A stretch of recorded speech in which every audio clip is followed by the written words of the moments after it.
पाठशाला के द्वितीय बेला दूसरे घंटे में आप सभी का अभिनंदन। कल बताया था रस कितने होते हैं, रस कहाँ रहते हैं। आज रस के स्थायी भाव और रसों के नाम। 9 रस हैं। कुछ विद्वानों के द्वारा 10वां रस वात्सल्य रस को बना दिया गया है, इसलिए आज ये वात्सल्य रस 10वां रस है। तो इसमें एक बात कही जाती है और वो है, आप लोगों के लिए मैंने ये बनाया है श्रृंगार हास्य करुण रौद्र। श्रृंगार हास्य और करुण रौद्र वीर बीभत्स भयानक आते हैं। अद्भुत बीभत्स शांत वात्सल्य, ये 10 रस ही कहलाते हैं।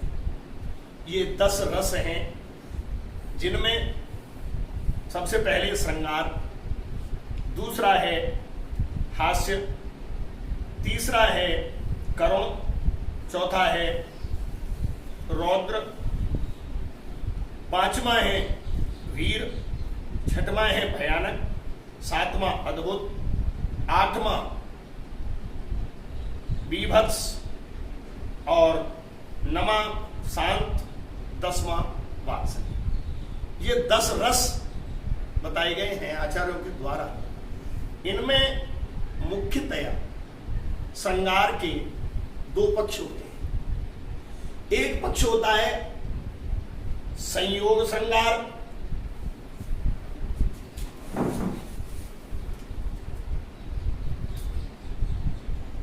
संयोग श्रृंगार,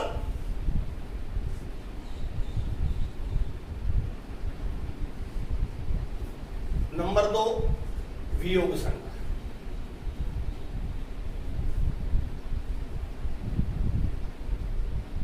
वियोग श्रृंगार, ये संयोग श्रृंगार क्या है? जब नायक और नायिका परस्पर मिलन की स्थिति में आते हैं, एक दूसरे को देख करके एक दूसरे के मन में मिलन के भाव जागृत हो जाते हैं, वह श्रृंगार है। संयोग, अचानक मिलन को संयोग कहते हैं। जैसे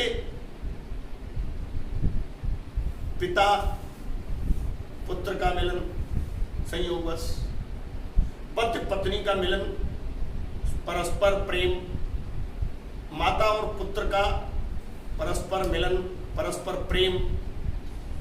जहां भी रति भाव पैदा हो, जहां स्नेह के भाव पैदा हो, जहां प्रेम पैदा हो, वहां श्रृंगार रस कहलाता है।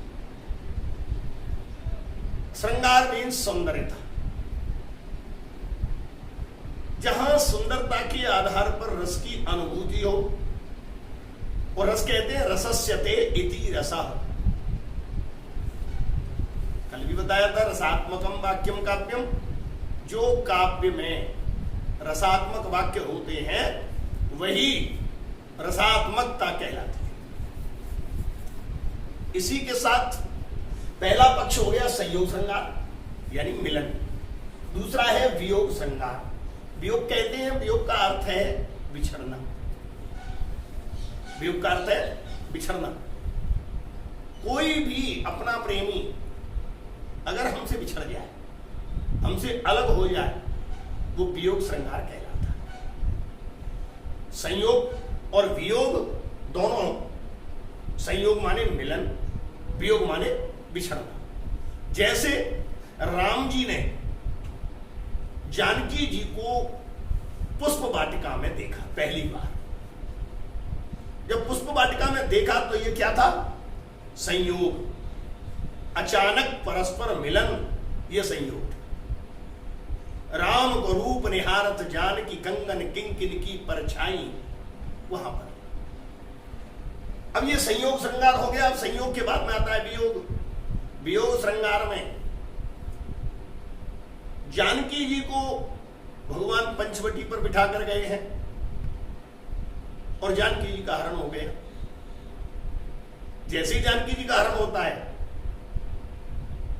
राम जी लौट कर आते हैं, जानकी जी नहीं दिखती। राम जी को क्या होता है वहां? वियोग, क्योंकि वो उनसे बिछड़ गई। जब वो बिछड़कर चली गई, वहां पर बिछो हो गया। अब राम जी कहते घूम रहे हैं, हे खग हे मृग मधुकर श्रेणी, तुम देखी सीता मृग नैनी, वृक्षों से लताओं से पूछते हैं। ये वियोग है। तो यहां पर संयोग श्रृंगार और वियोग श्रृंगार। इसके बाद है हास।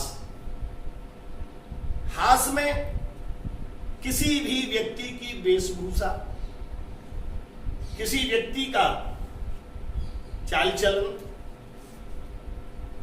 किसी व्यक्ति का आहार, बोलने चालने का तरीका हमारे मन में हास पैदा कर दे, उसे हास्य रस कहते हैं।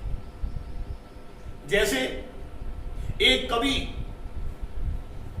दिखाने के लिए आ रहा है कि मैं बहुत बड़ा पहलवान हूं अपने आप को, और कवि ने मंच पे खड़े होकर कह दिया कि लात मार के पापड़ तोड़ूं कच्चा सूत, मरी मक्खी की भुजा उखाड़ूं मैं लाला का पूत। दिखाने के लिए वीरोत्साह दिखा रहे हैं, लेकिन यहां पर भाव कौन सा पैदा हो गया? हास। इसलिए यह हास्य रस पैदा हो गया है। जोकर वाली बात कल मैंने बताई थी।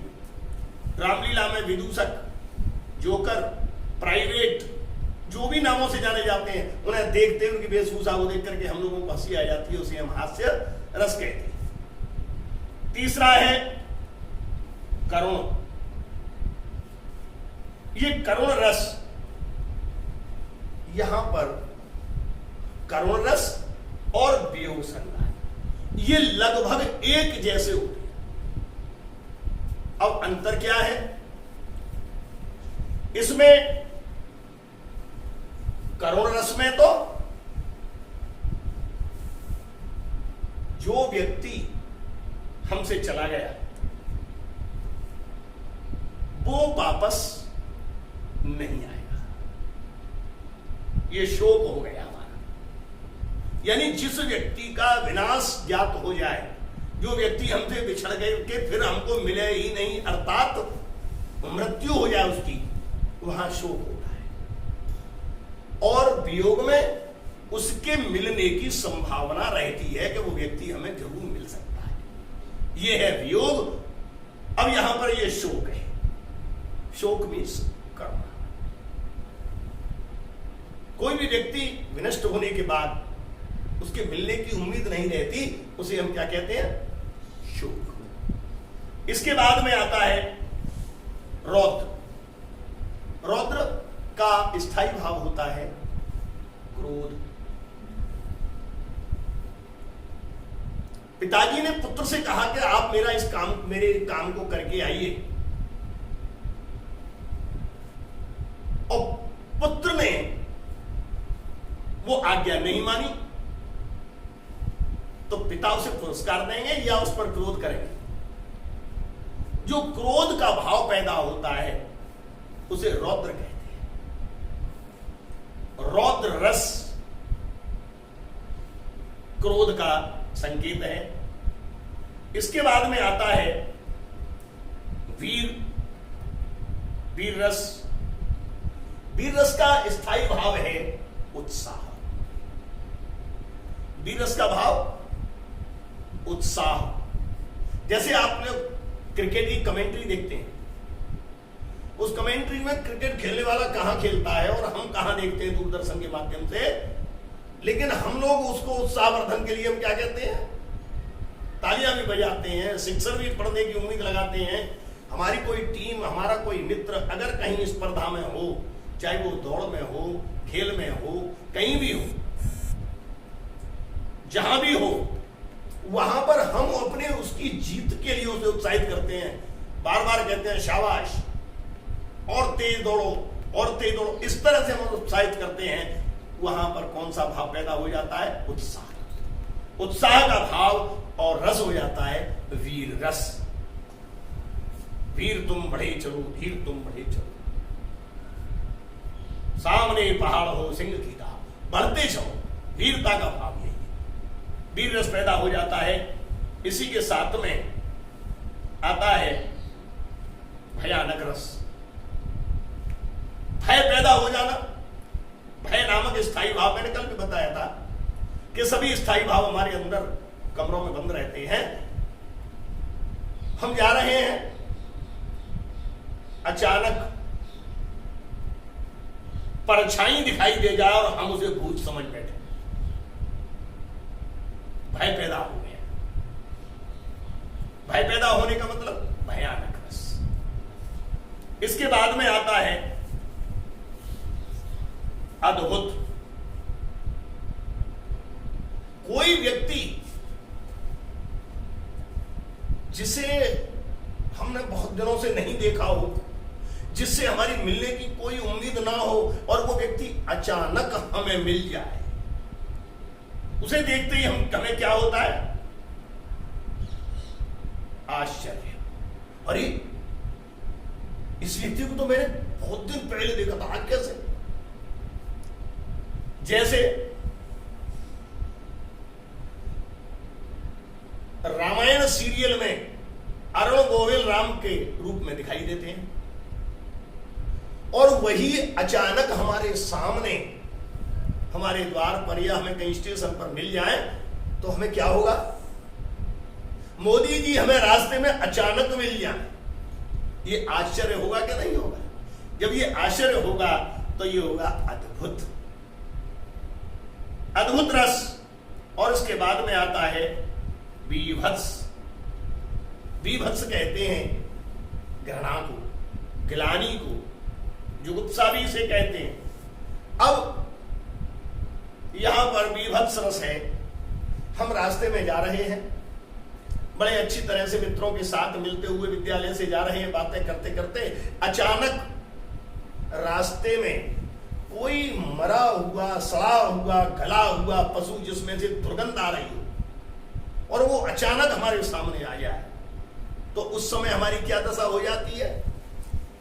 घृणा की स्थिति बन जाती है, गिलानी हो जाती है, जुगुप्सा बन जाती है। और जुगुप्सा के भाव, गिलानी के भाव, घृणा के भाव हमारे अंदर पैदा होकर सामने बीभत्स रस के रूप में परिवर्तित हो जाती है। इसके बाद है निर्वेद, शांत रस। शांत, न किसी से बोलना, ना किसी से बातें करना, एकांत में बैठ करके चिंतन करना, मनन करना, शांत रस है। हर व्यक्ति कह तो देता है कि मुझे शांति चाहिए, मुझे शांत वातावरण चाहिए, लेकिन शांत वातावरण के लिए उसे सबसे पहला काम ही करना होगा कि अपने अंदर बसे हुए निर्वेद को जागृत कराना होगा, तब ही शांत रस पैदा होता है। इसके बाद में अंतिम 10वां रस विद्वानों ने वात्सल्य रस बना दिया।